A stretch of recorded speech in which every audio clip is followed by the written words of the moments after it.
this thing. You tell me who sent you, I might let you walk out of here alive. All right, hand over the globe. What's you going to do, shoot me with your pockets? It's a gun. That tough guy, He-Man crap. It's a bunch of bull.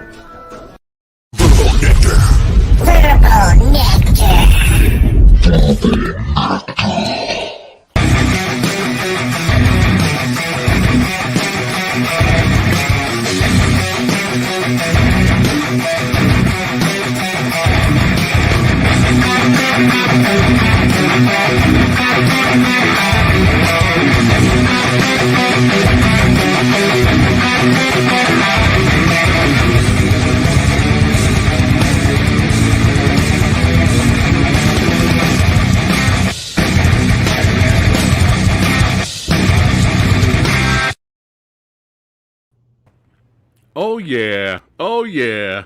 What is going on? Eric Jacobus in the house. How are you doing, my friend? Good, man, thanks. Who was that guy without a beard that you just showed? I don't know, man. I think was your stunt double, right? Yeah, it's my stunt double. Yeah.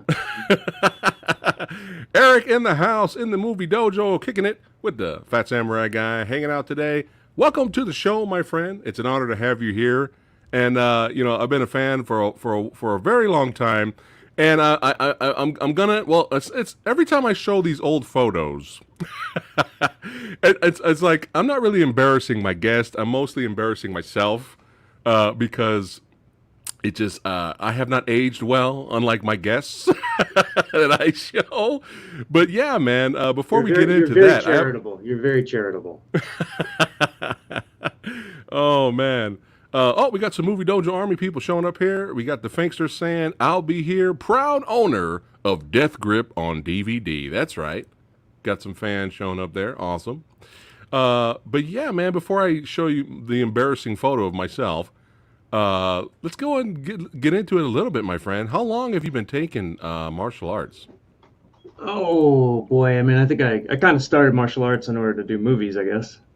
I, of course, did my time in the strip mall karate dojo, getting my white belt back when I was 12. Dropped out, of course, and then got back into it once I started doing movies because I didn't want to fake it anymore. I wanted to be able to kick well, and ever since like 2001, 2002, I started in Taekwondo. That was my first style.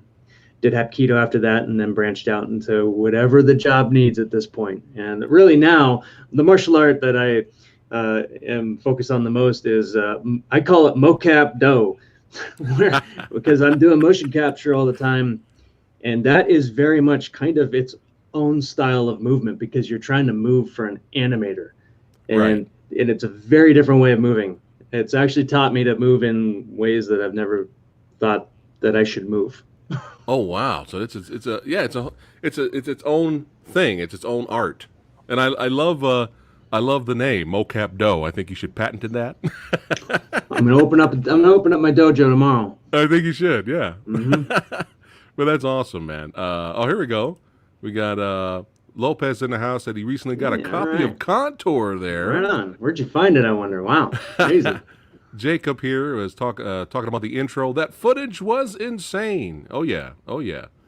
Eric's got the skills, man. So did you always? I mean, obviously you're a fan of martial arts. You took martial arts, but did you always have aspirations of going into the industry, whether it's TV, short film, movies, and now mocap do? Did you always have that dream, or are you just like, let me try it out, and then the rest is history? Well, the thing I grew up on was vaudeville comedies. That was really what I was sort of spoon-fed as a young boy, as a young bearded man. When I was very young, I was watching Marx Brothers and Laurel and Hardy, and very wholesome upbringing. And the first fight scene I think I ever saw was from the Pink Panther, and that to me was action, which is that it's funny. There needs to be some kind of comedic element to it, and that just made the most sense. And once I learned about Jackie Chan in my podunk town when I turned 18, I didn't know anything outside of that town. But then once I learned about Jackie Chan, I thought, oh wow, you can actually combine martial arts in this very interesting way with comedy, and also Sammo Hung. You can combine really good filmmaking with comedy, because Sammo Hung also is a great comedian, one of the greatest martial art comedians of all time, I think, and maybe the king. And So the itch sort of started then, Nice. and it never left. You know, the Nice, whole nice. thing ever since has been, yeah, how do you convey a cool action? I call it an action code, where like something just kind of speaks to the audience, right? Something just makes sense. And how do you elicit some laughter as well, right? Yeah. And how do you do a joke out of that? And especially right now, because nobody makes comedy, especially not action comedy. They're very hard to come by now. Yeah, yeah. And you know, especially when we get to Rope-a-Dope.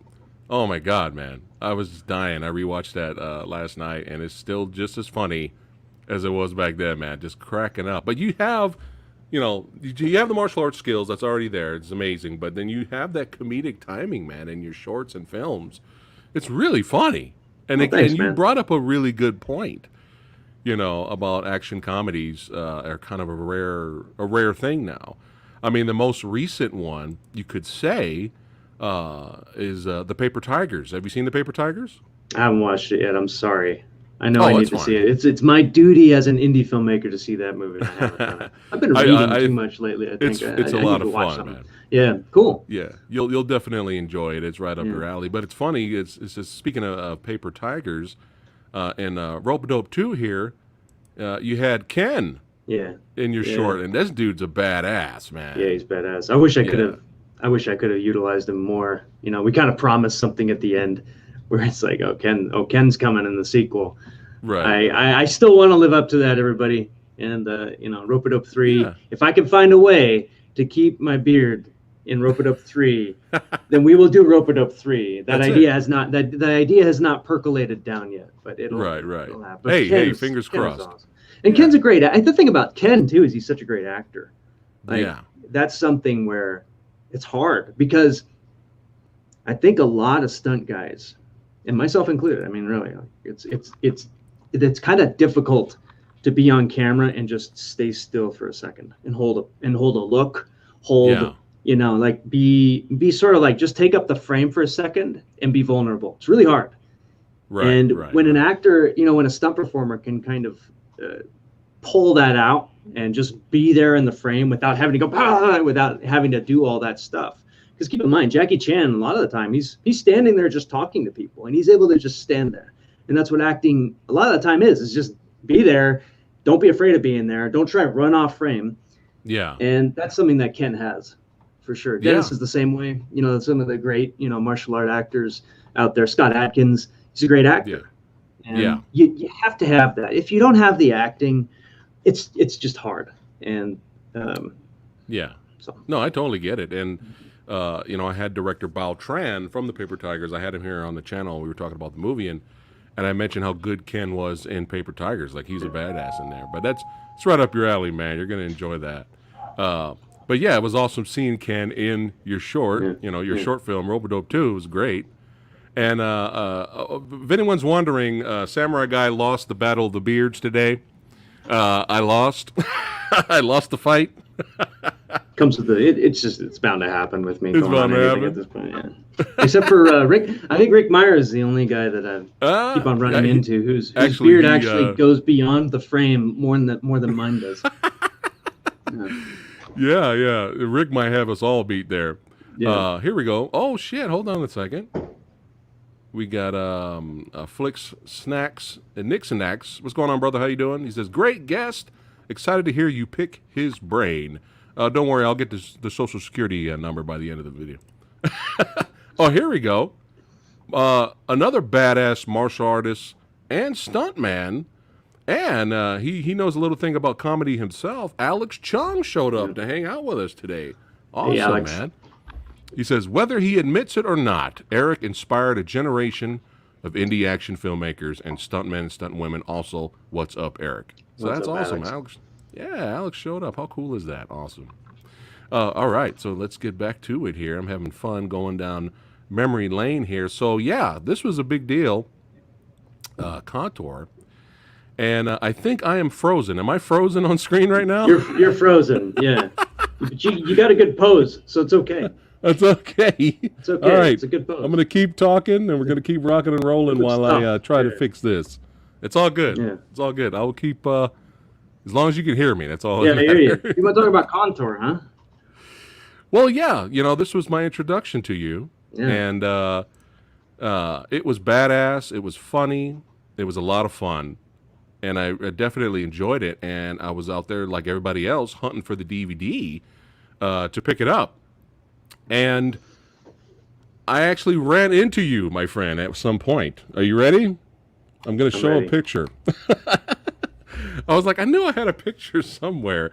And this is when I was at Comic-Con. And I don't remember what year this is. I do not remember what year it is. But. Uh-oh, am I the only one here now? I think I might be the only one in here right now. Hey, everybody. Oh, we're There back. we go. All right, It was I'm just back. me for a second there. You gotta love technology, my friend. You gotta love Exercising my acting skills of just being on camera. Oh, here we go again. Yeah, okay. All right. As long as no one needs to see my ugly mug. As long as you see Eric, we're good to go. All right, here we go. Chat, everybody watching Movie Dojo Army. Here we go. Gonna see a younger samurai, and Eric. He looks exactly the same. Oh my god. Oh shit! Wow. So Look at that. 2008. I know, right? Based on the location, I think that was 08. Look at that. Look at Eric there, baby faced, Yeah. Yeah. and a lot Oh, thinner. God. Lot thinner, no tattooed samurai guy in the middle, wearing his Batman hat. Yeah, We were all a lot thinner. I think we were all a lot thinner and a lot fewer tattoos on all of us at the time. Oh man, but I had to bust that out. I was like, memories, man, memories, definitely. Yeah, you keep ducking out. Yeah, I'm trying to still unplug the camera and plug it back in. You gotta love technology. It's all good, brother. Cool. All right, let's keep it going. As long as you can hear me. I hear you. All right. Yeah, man. So let's kind of bounce around some of your filmography here. Definitely. Some good stuff here. How was it creating Dogs of Chinatown here? Was this a rough shoot? I think that was the first time I was ever hired. No, second time I was hired to be in a feature film. And it was tough because, Micah, who is he's a good friend, the director, he said, hey, man, I loved Contour. I loved, the comedies that you've been doing. I've got an idea for an assassin movie where you're going to be a suicidal murderer. Yeah. And I was like, whoa, okay. So I had to play it straight. That was really tough. It's extremely hard. That was actually, I think that was the movie that, I kind of understood the difficulty with carrying a serious action film. It's Gotcha. Very hard, some people say that that's a good movie and that I did such and such good job. I have a hard time watching myself because it's so far removed from my comedy, Right. And again, later on with Death Grip, I kind of pulled a similar thing. There's comedy in Death Grip, obviously, but I think we all kind of go through these dark phases in our careers where we do dark movies, dark characters. So it was fun. It was a month shoot, I think. There's some good stuff for action movie fans though. There's some good shit in here though, man. Yeah, Definitely. that was a good one to do. Ray came in about halfway through and we banged out a couple fights together. Nice, cool. Nice. All right, the big one here, which I really, really enjoyed. Death Grip, man. Fantastic poster there. Awesome poster.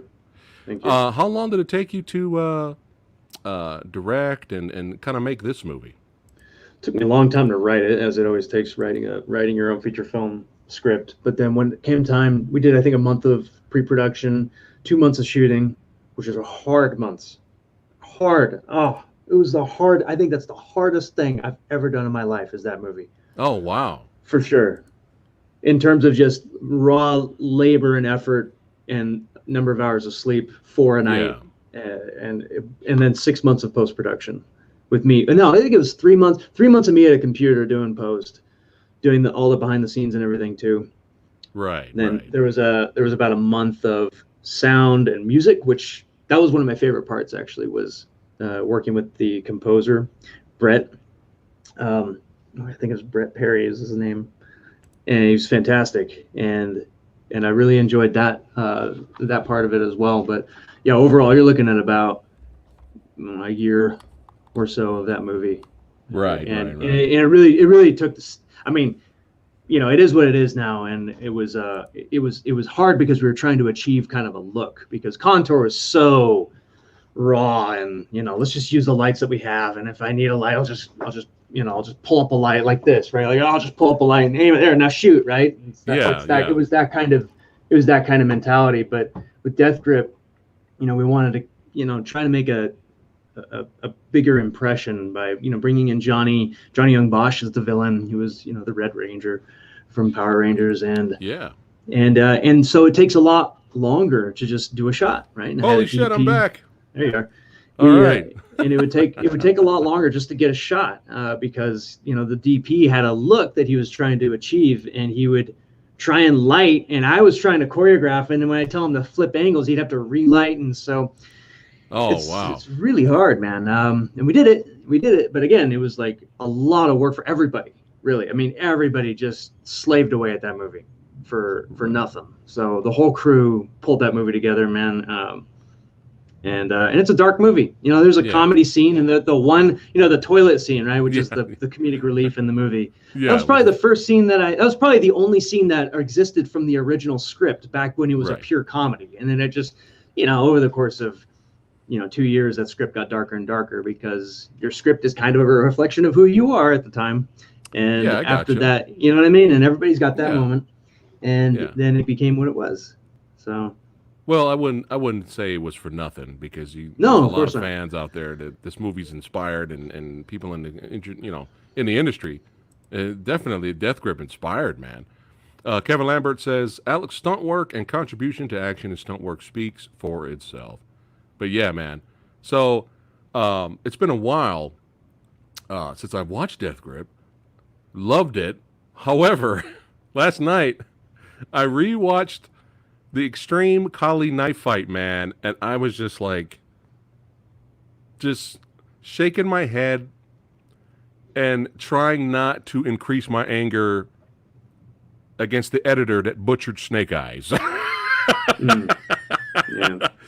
I mean, completely butchered Snake Eyes. And I know my followers and all that. I'm probably sure they're probably tired of me hating on Snake Eyes. But it's like, I don't hate on the martial artists or the performers that busted their ass. I hate on the behind-the-scenes stuff where they ruined a lot of those fight scenes, man. And it's sad. Did you see Snake Eyes? No, of course not. Okay. if you're bored, that's hilarious. I'm never bored. I'm just saying, like, if you're curious, you're gonna be like, wow, we just went backwards. You're gonna watch and be like, we went back 10 years. What happened? What's going on? Yeah, man. But I was just the timing, the speed, the fight choreography in this knife fight, man. Like, extreme, it just blew me away again. And you can actually see the fucking fight. Yay! Yay! And it wasn't edited to shit. And it wasn't shaky cam everywhere. And I just was so blown away watching it again. And I just cracked a huge smile at the end. And I said, thank God somebody got it. Somebody out there working their asses off, bringing us this entertainment, and they get it. And I just love that kind of stuff, man. So if you don't mind, I would love to revisit that knife fight. By all means, I haven't watched it in years myself. Oh, all right. This is going to be fun. And feel free to add your commentary. All right, chat. Prepare to be blown away again. And this came out, what was this? This is 2012 or earlier? Yeah, 2012. We shot it the year before. Yeah. That's right, 2012. And hopefully the editor of Snake Eyes is watching this. All right, here we go, guys. Let's have some fun. I hear it. There it is. Here we go. Man, this was good. How long did it take to choreograph this fight, man? We did it all on the fly. It took 2 nights to shoot this thing. Those were... So the thing about a fight like this is you can't do it with just an actor. You got to have a guy like, this is Alvin Singh. Yeah. And Alvin Singh is a machine. We came up with a different term. Of course, like we were choreographing it not so much to try and figure out like cool Kali knife drills or anything like that. We were just swinging for the fences. Right. Literally. And that's all we did. And so we called it vines because it kind of felt viney after a while because we were shooting this thing nonstop, and it was we were hitting each other with these fake knives. It was brutal, man. It was a hard shoot, but we just went for it. And guys like Alvin, they go gung ho. He's also a great actor too, because like he can just take up the frame like that right there. Like that's hard for a stunt performer a lot of the time. Yeah. People take it for granted. It's like he's a little bit vulnerable because I took his knife, and so you're kind of trying to act the fight. Look at this shit, man. This is the speed, the timing, the camera work. Yeah. Jesus so the Christ, camera guy, man. the camera guy was also the DP. It was Drew Daniels. Man. And so Drew was on point, and he would call it. He would say, "Hey, I missed that one. Let's cut." And I'd say, "Thank you," because we're not fixing this fight in post. And I told him that. Like we have our setup. You're going to shoot the setup, and we're not cutting it. And that's how. I mean, that's really how the whole movie was. But this was the fight where we did the long takes. Right. Yeah, man. And it's just like, I'm sorry. I'm kind of wanting to watch it again. But I mean, I just turned the sound down just so we can talk over it a little clearer. But man, like this is just, I mean, what was that, like 15 moves in one take? Like this is what it's all about. I think the second shot was like 25 moves or something. Jesus Christ! And what was hard about it is that it wasn't very like sensical when you're trying to remember how to do it was all based on feeling, and so we were just kind of feeling our way through the fight. Plus it was dark. It was brutal, man. That was one of the hardest fights I've ever done because great camera angle up there. I love that. Yeah, stuff. we kept on challenging each other, and Alvin would throw out an idea and he would push the limit and I would push the limit, and then we kind of found that place in the middle. Just phenomenal. I had a blast working with Alvin, man. He's still one of the best guys to ever be on camera in terms of action. Chef's kiss. I love it, man. But that kind of stuff, me being a fan, I just get charged up again. It just like lightning bolt. It's just like, thank God, great action exists out there. You know what I mean? So I just had to show that. You got Flicks here saying, awesome scene. Everybody's having fun. Everybody's having a blast watching today, man. This is great. The thing to think about too when you watch movies that try and do things like this, right? So here's what happened after that fight. They called me to 8711, and they did the John Wick films later on. But at the time, they were doing the Die Hard movie, Good Day to Die Hard, and so they brought me and Alvin to do a knife fight for that movie, and that fight got cut entirely from the movie. But it's just by nature of having a studio system, and I think that you're going to have the same problem with action comedy, is that when you have a very linear process, which has not changed, the cinematic, the studio model of filmmaking has not really changed since since the talkies, I would say, 1930-ish.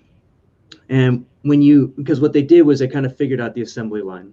It's like, okay, we write it, we lock script, then we do pre-production, we lock that, then we shoot, and when we shoot, we have the camera guy, and we have the actor, and we have the construction crew, the art department, and that's all separated. And then when it's done, you edit, and then you edit, and you lock edit, and then you do sound, you lock sound and music, right? And so there are all these gates that you pass through, and if you're trying to convey some kind of a broad style, like an action style, or like a comedic vision. I mean, like comedy is the thing that usually the comedy is like this egg. It's like a poached egg, and you're trying to carry it through these gates. And it's like you get through pre-production, okay, it didn't break, and then when it gets to production, you're like there are 15 people trying to destroy the egg because it's a great gag, but there are all these people that have these stupid ideas that are gonna make the egg break, and the egg breaks. And then once you get one bad joke in a movie, it's kind of like it spoils the whole batch. Right. And that's kind of like the nature of a very linear studio model, and it's kind of the same with action. The thing about action is that action will get destroyed at some point, right? If it's not the performers destroying it or the choreographer, or if it's not the camera guy destroying it, then it might be the editor. And frankly, I don't blame the editor, because the editor probably has 50 angles that he has to cut together, and if he's only using the master, then he's not doing his job technically. You got a producer on him saying, well, we spent all this time doing all these other angles, why don't you use all the angles? And so the editor's hands are tied in a sense too, and so everybody just has a lot of input on the action, and then at some point the vision is lost. But the thing about action is that you can have a drama like a Marvel movie, and if the fight scenes are crap, well, at least you still have the drama, right? But if you're doing a comedy, if a joke fails, the whole movie's gone. So from a studio's perspective, it's kind of like, well, am I going to do an action comedy where, like, if anything breaks along, the whole thing's ruined? Or should I just do like an action epic drama thing? We'll do the action epic drama thing. Like, why do action comedy? And I think that's just the nature of the studio system, that you're going to have a hard time within, studio model. And that includes Netflix. The Netflix model basically kind of makes it very, very difficult to do an action comedy. Extremely difficult. Right. And going back to you mentioning, that's why there's probably less of them, or they're non-existent, now, action comedies, Yeah, and you have to do it independent, like Phat did. You have to do it independently. Yeah, and he went through a lot just to make Paper Tigers. Yep. His whole story is pretty amazing. But yeah, man, I just wanted to show some love for that fight because it's just phenomenal. All right, let's keep it rocking and rolling here. Mortal Kombat Legacy in this series, man. How was it playing Stryker, man? I enjoyed you as Stryker. Was this a tough shoot? Nah, they brought me in a little bit late. I think because I was in the second season, and I think they had figured out most of everything before they brought me in to do Stryker. And then kind of like threw a fight in there. We had actually previs the fight with because at the end I fight Liu Kang. I fought Liu Kang at the end. Yeah. And originally we were going to do Mark Dacascos and I. Mark Dacascos was Kung Lao. He and I were doing a 2-on-1 against Liu Kang. Right. And we just ran out of time, and it ended up being the short fight. That would have been fun to see. Yeah. It was man. Cool, man. I mean, Yeah. Stryker, man, represent. Yeah. All right, Rope-a-Dope series, man. Hilarious. The martial arts action comedy Groundhog Day style, man. Really funny. Really funny, man. Really enjoyed it. Is this like up to this point in your career? Is this like at this moment right here? Is this like this is me? Like this is you, like action comedy. This is like the best example interpretation of Eric Jacobus. Yeah, I think so. I mean, it kind of took a mentor to find it too, because after Death Grip, this stuntman, he's turned director, Clayton Barber. He saw Death Grip and he says, "Wow, you made a feature film, but it's he said, I think that your roots are in action comedy." And he had an idea of combining Groundhog Day with martial arts, and we came up with this script. And I think 2 weeks later we shot it. Like, we wasted no time. Nice. And man, I mean, I used essentially the same crew as I did on Death Grip, but it's 2 years. Rope It Up one is we shot 2 years after Death Grip, and I had kind of gotten the cobwebs out at that point. It's like, okay, Death Grip, that's behind me. I did my art thing. I did my Takeshi Kitano movie. Now I can just focus on what is entertaining. And that was it. I think you nailed it. Nice. Yeah, you guys nailed it, definitely. Look, people are already saying, we want part 3. I know. Well, yeah, like I said, if I can figure out a way to keep the beard in it, then there will be a I'm sure you can 3. figure it out. I'm sure you can figure it out. But yeah, this was just phenomenal, man. Really funny. Yeah, that's Dennis. And Dennis is one of I've worked with this guy. Dennis, he and I go back to Contour. And, he and I can really just fight without hitting each other, and it's easy working with guys like him. Plus he's funny. He's funny, and when you're doing a comedy, you got to be able to be around people who are kind of in tune with the vision. So when we're coming up with ideas, workshopping action concepts that are funny, I call it a writer's gym, where you get together and you come up with a cool fight, and it's kind of a previs, but it's more like, let's just find the gags. Let's just make something kind of fun and build a story like that. And someone who's on the same page as you, like Dennis and a lot of the other crew too, you got to have that. Otherwise, you have a fight with people, and that's Right. not how you do comedy. So that was absolutely essential to have a crew like that. And I enjoyed the little. I wasn't expecting the little twist in the second one where it's both of you. You know what's It's funny about that? Is I got a funny story about that. So Sure. the first one is Groundhog Day, and the second one is the question is like, well, what would happen if two people had Groundhog Day? And Great. and I wrote it, and it took me a little while to write it, but I figured it out. And everybody who read that script, they would say, what the hell are you talking about in this? I cannot follow what's happening. And I would always have to tell them, just trust me. Yeah. It's going to work. Right. And we made it work. We made it work in the edit. Also, there's a long editing process for that one. Yeah. I think the first Rope-A-Dope we shot in 4 days. The second one we shot in 6 days. And then post-production on the second one was months. I think it was like 5 months post because we kept on changing the edit. I mean, there was stuff cut out. I mean, the original cut was 25 minutes. We had a whole montage that we cut out. Oh, Otherwise, wow. the flow was a little bit slow. Right. And so, But yeah, man, this was great. It was that great. one also seemed like in the second one. That's when we kind of figured out the story of the action. Right? Look at you showing off there, man. Look at that. Are you kidding me right now? We Are you kidding me right now? Look at that. My leg hurts just by watching. Like, I mean, that's pretty awesome, man. But yeah, man, Rope-A-Dope is great. Rope-A-Dope 2 is even better. And let's keep it rocking and rolling here.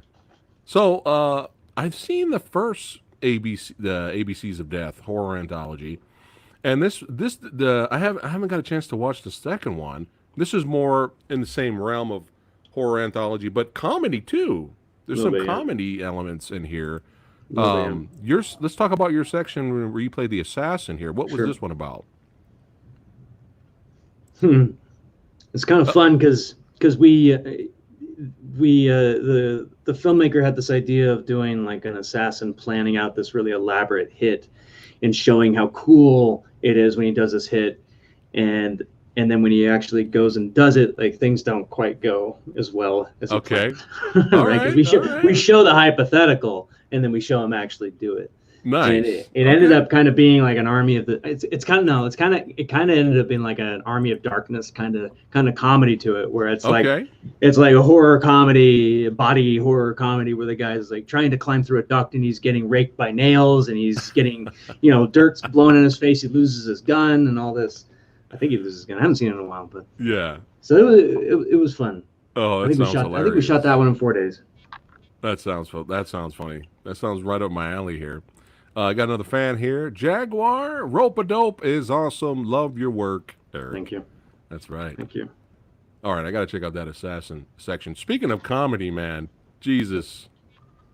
Dude, I was dying, bro.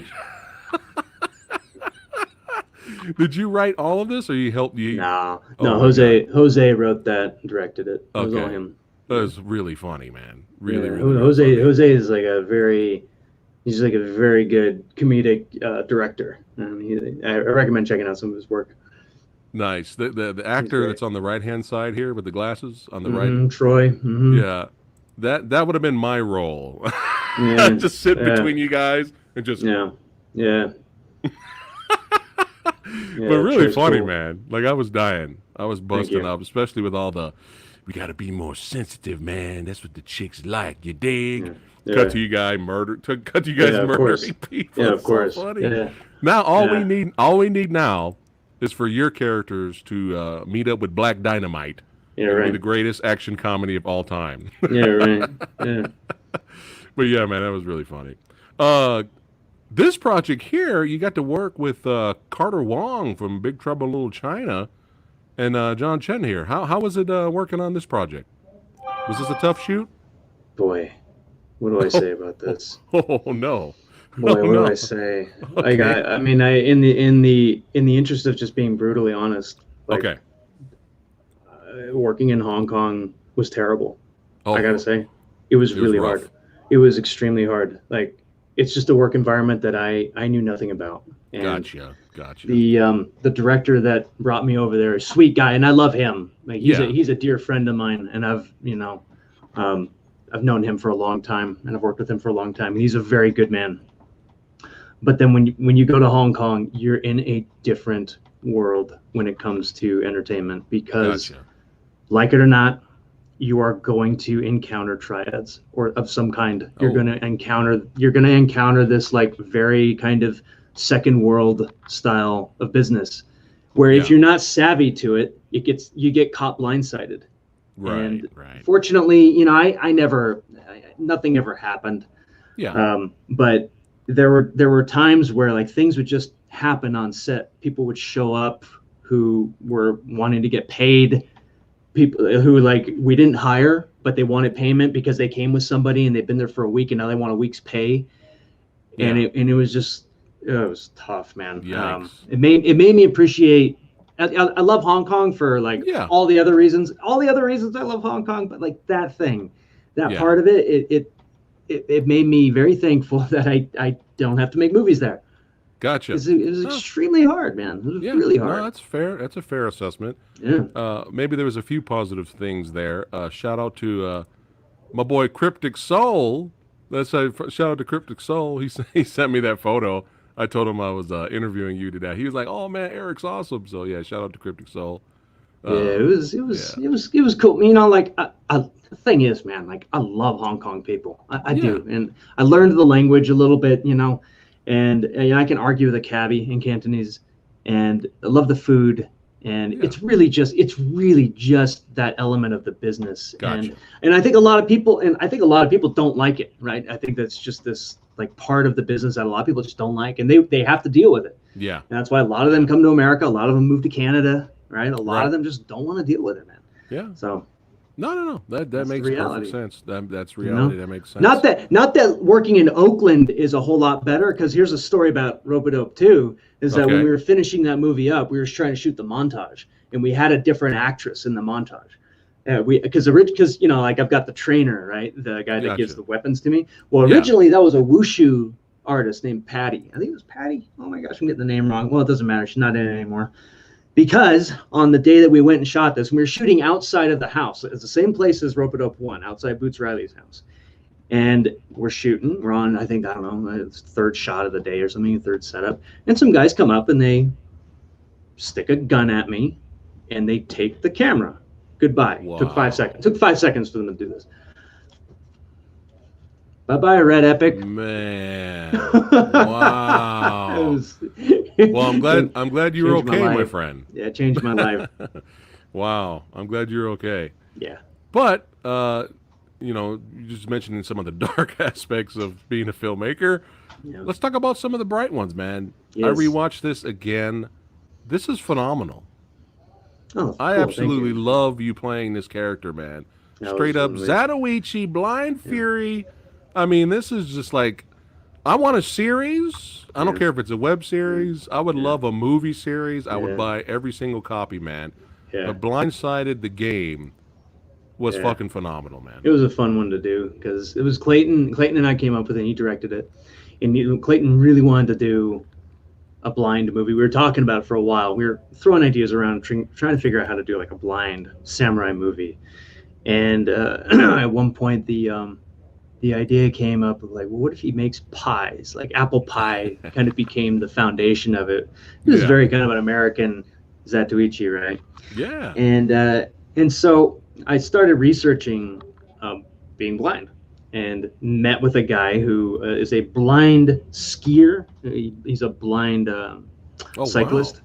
Wow. All right. And so I met up with him, and that you talk about again like a moment changing your life. And I said, look, man, I want to know everything about this that you can give me in 8 hours.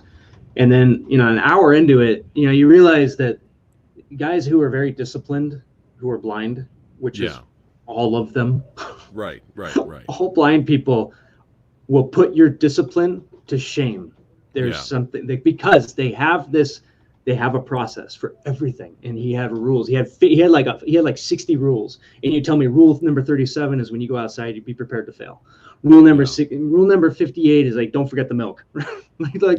All these little things, and so I said, hey, I got an idea. This is going to sound crazy. Why don't I blindfold myself, and you can give me a tour of San Francisco? Wow. And it's in the behind the scenes video at the end of, I think it's at the end of during the end credits on Blindside, and you can see what we did. Okay.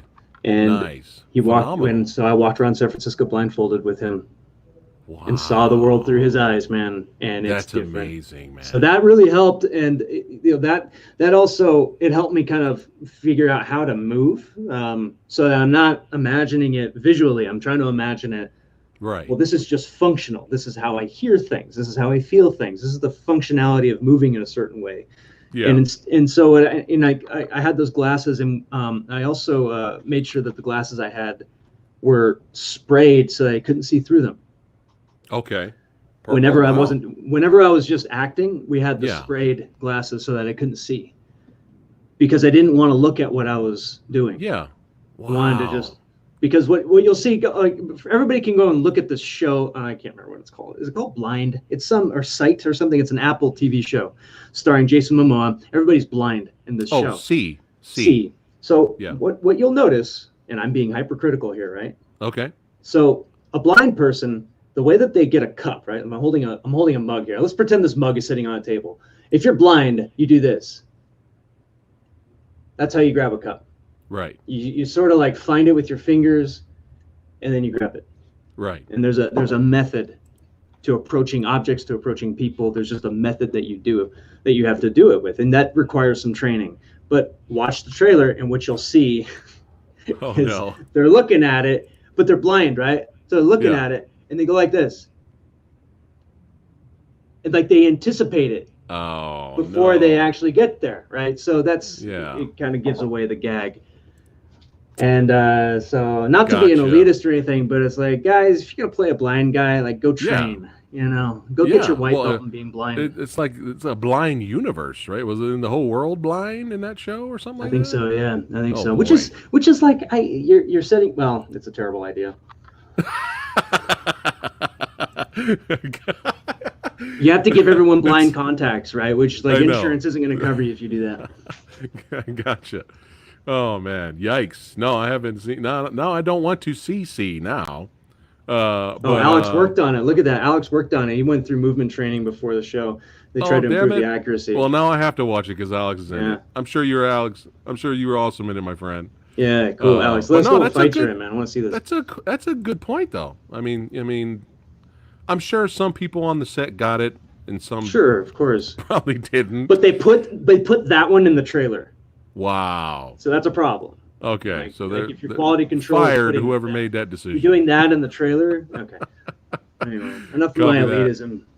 elitism. You got to work with David in this one. Yeah, he's cool. David's Dude. awesome, man. Like, Dude, this fight, you guys' fight, killed it in this movie. yeah, David. So David is like me, but he started 10 years before I did. So this guy like went to Oh, film really? school. Yeah, he went to film school in Australia, and he was making indie action films in the 90s. You know, he did this movie called The Huntsman, and Right. And I was watching that when I was starting, because I was looking at like, okay, I'm watching. There were a few people. There was a handful of people out there doing this. There was David. There was Arapai Aya, who is I think he was a Persian guy in the UK. Yeah. Then there was these Greek guys, these two brothers, and then there was Quoon and Zero Gravity. That was basically the 5 people doing this before we jumped in with the stunt people. And David was one of those dudes. And David is not just a performer. Like, the guy produced Blindsided. So Wow. yeah, All so I right. mean, he's a powerhouse, man. He's another one of those guys. Nice. Yeah, but you guys' fight was phenomenal. I enjoyed his fight he had with Scott Adkins in Debt Collector. But yeah, this Yeah, fight he's really good. was definitely just in the fight ended up on the rooftop. I mean, it's just phenomenal stuff, man. But Alex is still here. He says he's back talking about C. He's like, Yeah. story raises a lot of questions, but the Yeah. fights were well maintained because we did a lot of work. All right. Yeah, that's what happens All right. when I open All my right, yap. Alex. This is when I start yapping about action shows and movies. The people that worked on them are like, "Hey, hold on, I worked on that." It's like, yeah, no, man, but No, I gotta have. Alex- I'm still Alex gonna is have an cool. opinion. There we go. Yeah. Met David when he was drunk, but it was still nice. Yeah, he's a sweet dude. Nice. I would love to reach out to him and get him on the show too. Yeah, he He's should, because phenomenal. he knows everything. martial He knows artist. everything and more about filmmaking. Nice. Copy that, man. But yeah, chat, if anyone watching, if you've not seen Blindsided the game, it is a must-watch. Definitely check that out. And earlier, somebody said that they want to see a series with you and Roger, kind of like a buddy cop series. Oh man, yeah, we talked about that. Yeah, he's cool, Yeah. man. That guy is really the thing. Like Roger's another one of those guys who's an actor who, well, he's a stunt guy who can act and just kind of hold Right. the frame. And yeah, he brings a presence, and he brought a presence with him when we were on set. Where when he started fighting, everyone kind of was like, "Whoa, he really just holds the center of the frame really well." Yeah. And that's what a pro does, right? That's the Sammo Hung who just knows how to take up the frame and Yeah. still make everybody look good. He's Right. that kind of guy. Yeah. And He's a great actor too. Speaking of Paper Tigers, he was in that as well. He Yep. had a small Yeah. role in that. I had a blast watching some Pizza Time, man. Yeah, that was fun. Chat, fun. check out Pizza Time if you haven't seen it. It's a lot of fun. Pizza time is fun. The delivery man delivering that pizza and comes across a scene, something about to go down. Eric looking a little bit like Mel Gibson there, Eric. Yeah, that's my Mel Gibson look. son! Yeah. Yeah, Pizza Time was a lot of fun, man. Yeah, it was So- directed by a commercial director, Ryan Pauly, and he got and he told me, he said, I want to do an action comedy, and Yeah. I said, that's the hardest genre that you could possibly pick. Are you sure you want to do that? He says, yeah, Right. I got an idea, and I got an idea of an actor I can bring in. I said, you got to find an actor who can act, be funny, and fight, and Right. he found the guy, Nice. and that's Ben Worley. So Nice. Yeah. by virtue of that, it worked very well. I love them. I love the soundtrack. I love the music in Pizza Time. Yeah, that was also I never Ben left. Worley. I never left the '80s, son. '80s kid for life. Got some more Death Grip fans here. Kevin Lambert says he enjoyed it a lot. Wow, Nice. amazing. Let's see here. Oh, so just a quick little random question here. Mm-hmm. Are you a gamer? Am I a gamer? Yes. Do you have like not- the video game genre? I have not played a video game, I think, in about 4 years, to be honest. Yeah. But before that, an avid gamer. And Nice. I can go through all the game systems that I had and my retro game collection and all this, which I sold. It's all gone. Yeah. And Do you miss it a little bit? No, No? I'm over it. I'm over it, man. Yeah. You're over it. You're over it. I'm over it. You into that new school stuff? I had to get beyond it. Yeah. Now I'm into books. I'm going backwards in time. Hey, ain't Soon it's nothing gonna be wrong with cave. Then I'm gonna sell all those and do cave paintings, and I'm hoping to, find. this guy. Cave paintings. But no, the reason why I'm asking is because there was so much video game related content that you've done on Yeah. YouTube, and Yeah. the Mario Warfare was hilarious, especially playing Waluigi. Yeah. Was Well, that's really the same funny. director as the Dogs of Chinatown. And Oh, that was- nice. That was Nice. when he called me back, and it's like we had a good rapport already, so it was very easy to do that one. Yeah, nice. I mean, nice. I think that I was raised on, you're talking about video games. I mean, I was a latchkey kid, only child. Video games were my childhood. That's all I Yeah. did. Well, what was just really quick? I know you're on to books now, but what was some of your favorite video games, just from any era? Any era. Yeah, I mean, I was one genre that I loved was I loved Tekken. Tekken was because I was an arcade kid. I loved the arcade, and I was a Sega fanatic for so long until Tekken showed up. But I love Sega still because Sega was like the king of the deluxe arcade cabinet. They really brought in the arcade experience, right? And but couldn't beat Tekken. Tekken was the one. And when Tekken came in, it was like, wow, it really felt like a martial art game, not a fighting game, but a martial art game. Yeah. And I think that, when Tekken 3 came out, I think everyone was like, well, what's capoeira? And everybody sort of got this like interesting cultural experience of being able to play all these different martial arts styles. Eddie So you gotta give it, Gordo. you gotta give it credit for that. Yeah. That inspired all the Tekken in real life videos that I did. And I also, I had a heart too for this like subgenre of computer games called point and click adventures. I don't know if anybody knows what these are, but it's like Yeah, the I know. Monkey Island, Full Mhm. Throttle, King's Yeah. Quest, those games. I was a huge, point and click buff. So I would say that those Nice. two. Yeah. But yeah, Tekken. That's Tekken. I'm horrible at it, but I love playing those Me too. games. Me too. I can't beat anybody. But I love all of your videos where you're doing that living that Tekken life, showing all the different fighting styles. It was a lot of fun, man. Especially the ones with Street Fighter too. I mean, these were really, really fun, entertaining videos, man. I'm sure you had a blast doing these. They were fun. Took a long time, and I had no idea why I was doing it. Actually, I had no plan. Yeah, I had no plan. I was just fun. doing it. I had no idea until I found out that people at Sony were watching it and wanted me to do God of War as a result. There it is. See, look at that. It was destiny. Yeah, well, there was some kind of plan there. Yeah. It's just funny because I'd be doing them in my garage, and this is after I'd been with Clayton in China and I'd just gone to Hong Kong also to do that movie, and I went with Clayton to Beijing after that to do the Heart boxing movie, and then I came back and it's kind of like, all right, I just want to settle down and do something creative for a while, and start doing that in the garage. And then 2 or 3 months into it, my wife comes into the garage and she looks at me, and I'm wearing like a torn up gi with a headband. She's like, "What are you doing? Is this work, or is this what are you cosplaying?" And I said, "I don't know. I'm just doing something." I had no idea what I was doing. And then the rest is history. But let's get to the God of War gig, man. How awesome! How awesome is this, man? This is like definitely one of the most successful video games in the history of video games. Yeah.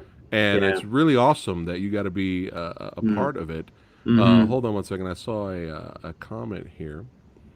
Let's see. He goes, "Is he Scott Adkins' body double? If not, why?" Oh, you don't want to see me without a shirt on, man. I look like a mix between a troll and a cinder block. Like, I'm just nothing to look at. Yeah, you don't want me without a shirt. That's why I got out of acting. Why is Eric not in John Wick 4? He deserves the spot. Oh man, you got some fans. I would fanboy. I'd be like, hell yeah. But still though, let's go back to the God of War thing, man. Yeah. I mean, so Mocap Doe, right? That's the name. I love it. I'd be some T-shirts or something. Yeah, Mocap Doe. Mocap Doe representing son. Now, did you handpick a certain team to be your team to do these, or they just threw you in there? Let me tell you how it works with mocap. Okay. So the thing about the game world, right? So the film world is over here. The film world is, hey, I'm going to go work on this Marvel movie. It's like a martial art show. I think it's called Shang-Chi, and it's got some actor in it. Yeah, it's going to be out in a year, right? That's what you kind of say when you're working on a movie. Right. You go, oh, okay, cool. I haven't even heard of it yet. I've heard of the comic. Oh, yeah. When you work on a video game, you're working for the government, essentially. What are you working on, Eric? I'm working on something. Are you working on the new God of War? I was like, I don't know. I can't say. Oh, how long have you been doing that? 3 years. Wow. So when you get on to it, because the world of video games is very different than the world of movies, because gamers are rabid about content. Right, Movies, it's different. And the thing too is, I mean, there's just all kinds of other issues with game IPs, stuff getting leaked.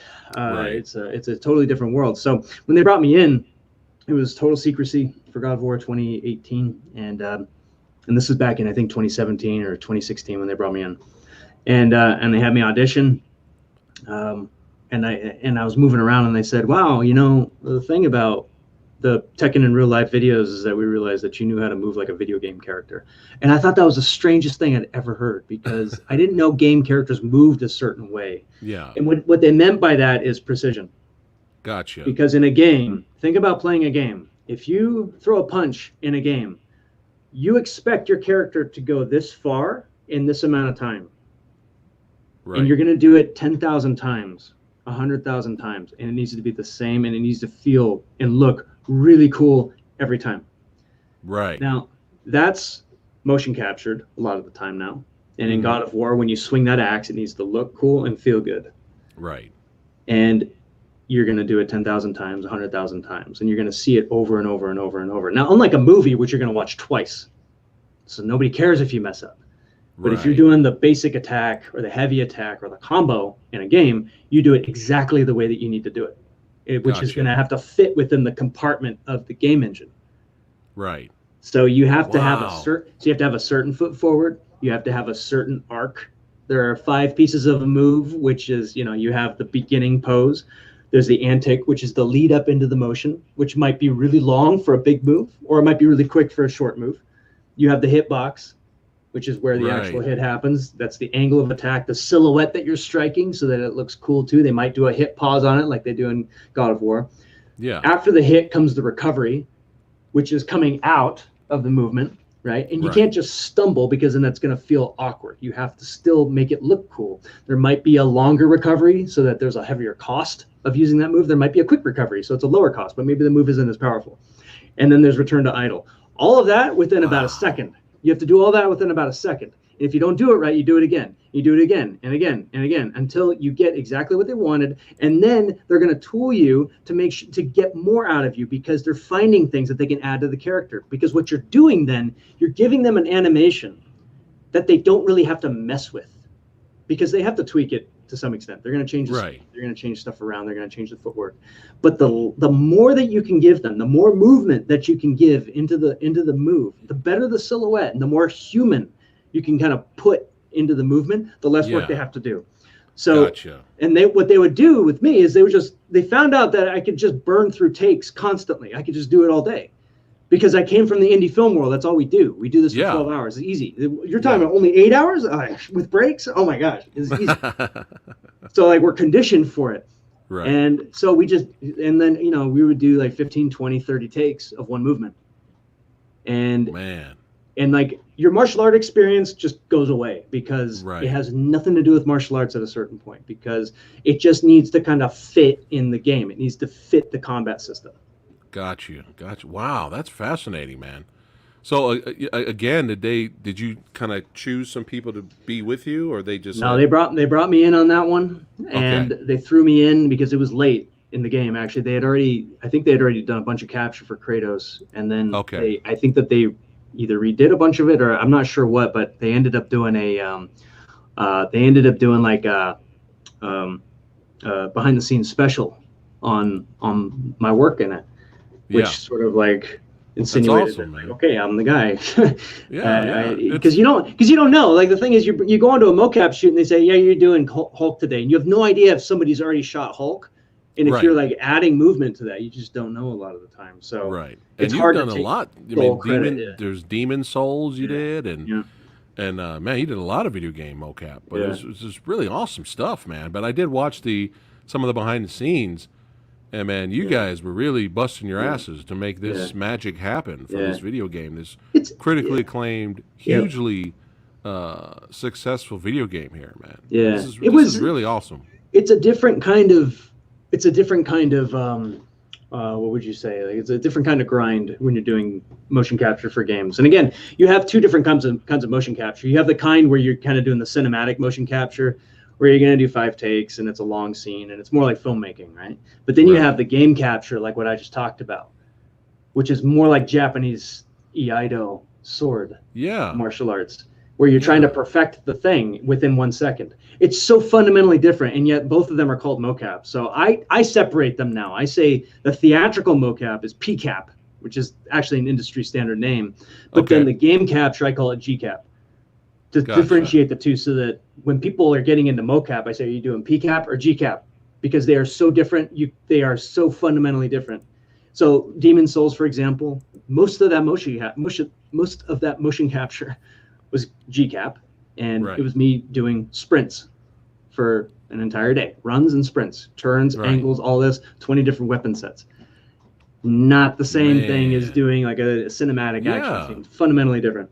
Wow, that's really fascinating. So I took all that, everything that I learned from doing, mostly those 2 games, is like God of War and Demon Souls.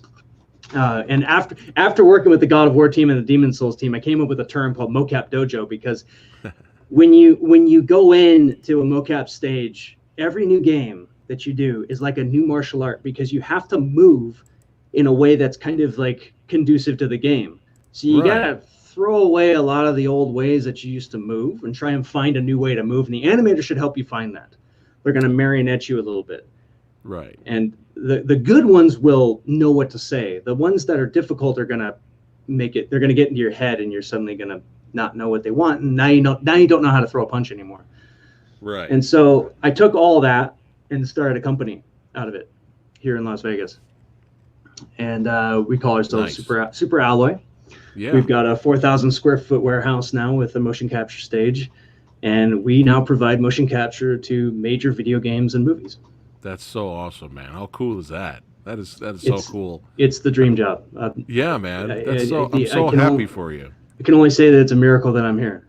Honestly, that's it. That's like no other way. Hey, that's really awesome. And I enjoyed your the animation that you've been putting out.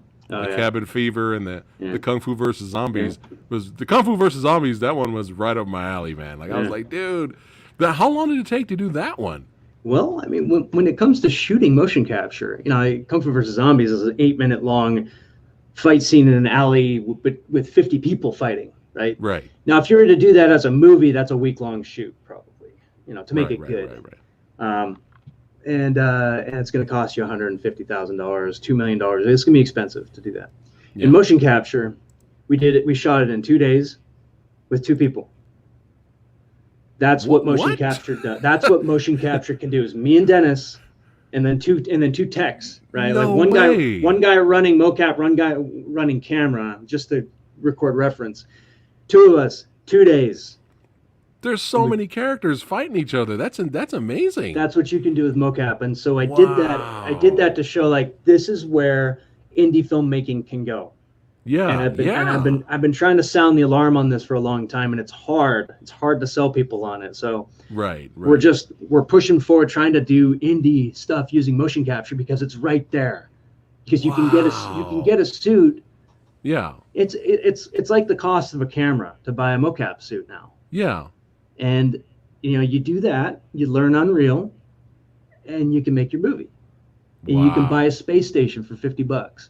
You can buy the moon for $20, and you can buy a hitman for $50. And you buy a robot for $10, and then you get a bunch of free stuff. You populate it, and then you mocap it, and now you got a short film. Yeah. You've spent $200. That's amazing. Just 2 people.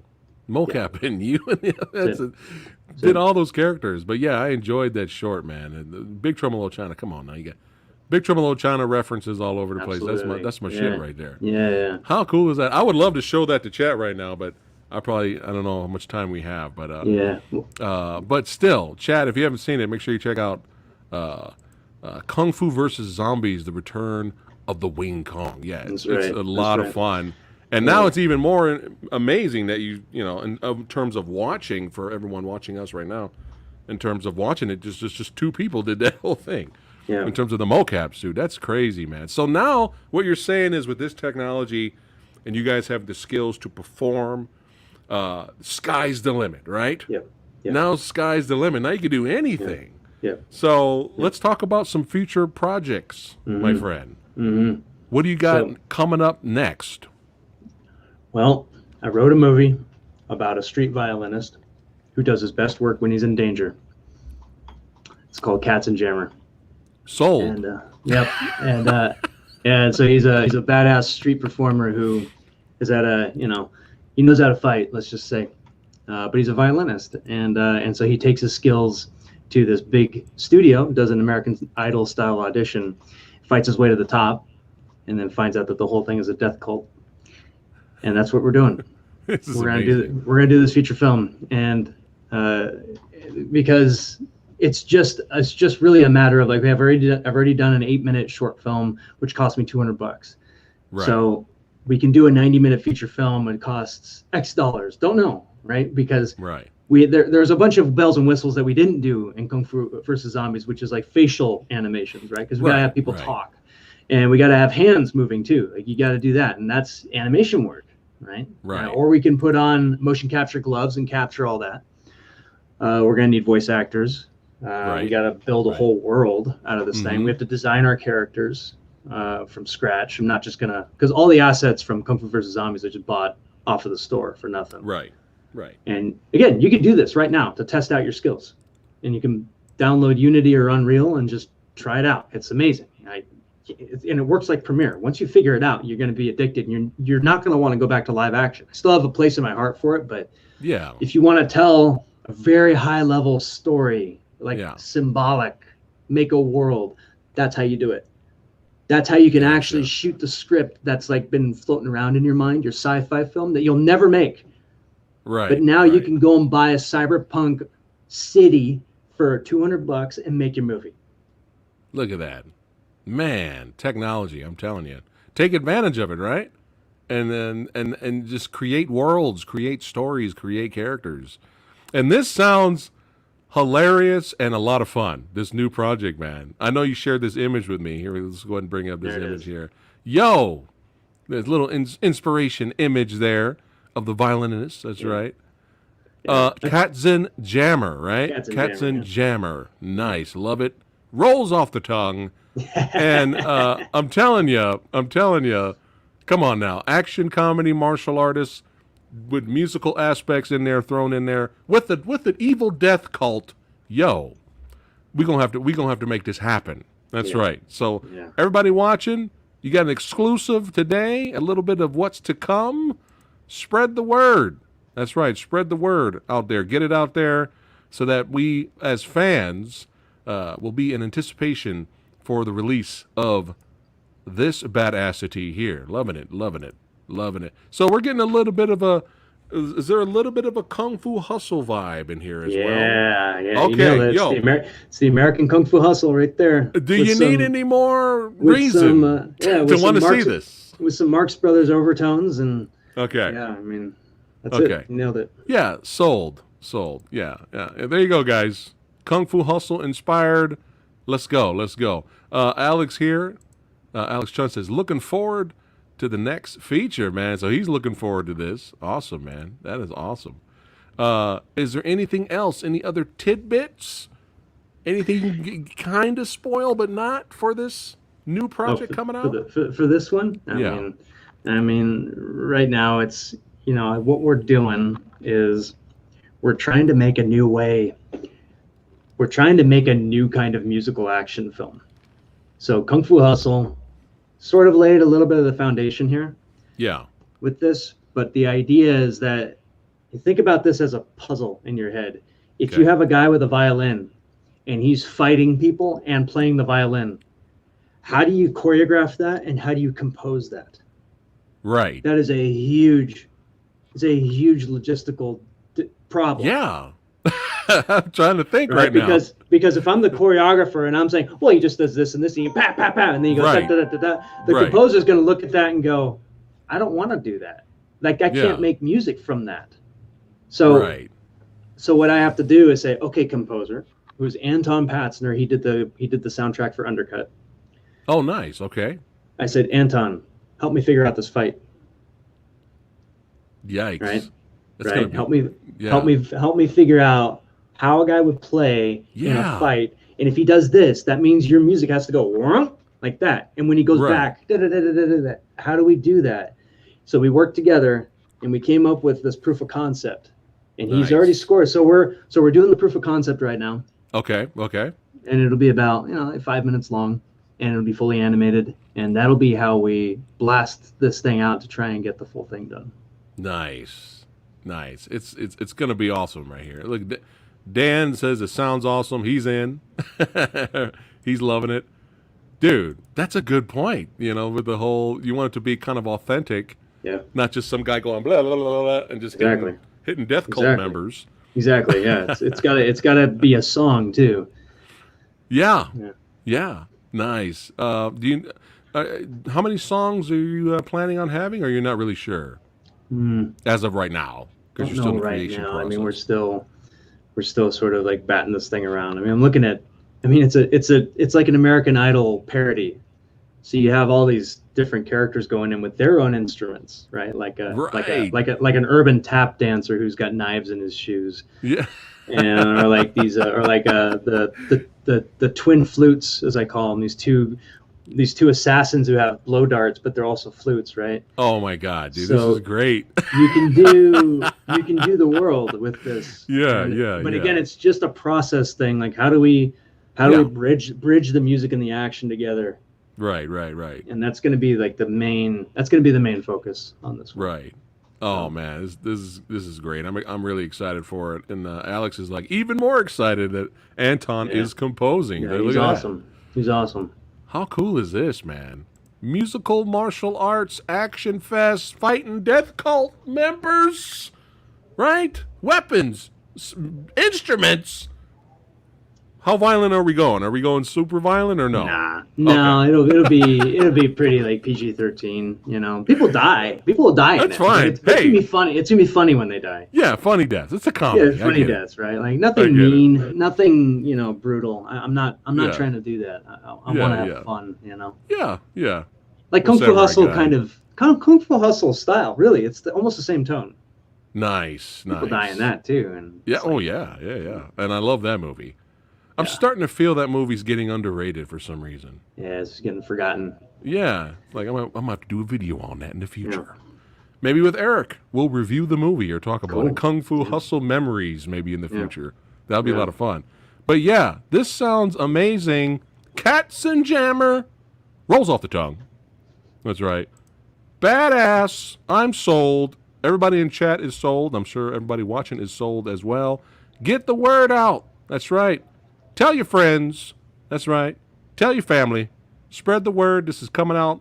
Martial arts action musical extravaganza on its way. Brought to you by our brother from another mother, Eric Jacobus. And I think that's a perfect way to go ahead and end our episode today, my friend. Thank you so much Thank you for being It was here, fun. hanging out with the Samurai Guy. I could talk to you about movies and martial arts all day, man. I could do it Next all day, time. but I know you're extremely busy. As we say to all our guests, make this your second home, my friend. You're always welcome to come back at any time. And y'all know what you need to do. Spread the word. That's right. And follow Eric Jacobus' future endeavors. Go ahead and buy that copy of Contour and Death Grip. You know what I'm saying? Watch Blindsided the Game. It is phenomenal. A lot of awesome stuff. And a legacy, this guy has. You have a legacy, my friend, despite what you say about yourself. A lot of fans. It inspired a lot of people, my friend. That's right. And so we'll see you guys.